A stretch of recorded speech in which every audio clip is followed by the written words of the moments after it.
Pemirsa, Kejaksaan Negeri Bener Meriah menahan 4 tersangka kasus tindak pidana korupsi terkait pengadaan pembasmi hama tanaman kopi di Kabupaten Bener Meriah setelah sebelumnya ditetapkan tersangka oleh Ditreskrim Khusus Polda Aceh atas tindakan yang dilakukan oleh 4 orang tersebut dan telah merugikan negara sebesar 16 miliar rupiah.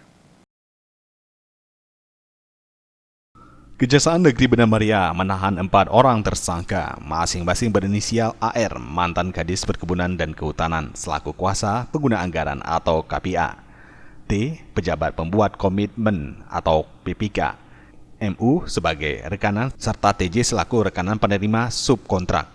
Keempat tersangka memiliki peran masing-masing dalam proyek pengadaan pembasmi hama kopi dengan cara menggelembungkan harga. Pihak Kejaksaan Negeri Rendelong Bener Meriah melakukan penahanan keempat tersangka kasus tindak pidana korupsi ini setelah adanya penyerahan berkas dari barang bukti keempat tersangka oleh Direktorat Reserse Kriminal Khusus Polda Aceh, didampingi perwakilan pihak Kajati Aceh. Kejaksaan Bener Meriah juga telah menerima dokumen para tersangka, baik uang sebesar 2,3 miliar rupiah serta surat tanah senilai 2 miliar lebih milik AR yang berada di Aceh Tengah sebagai barang bukti.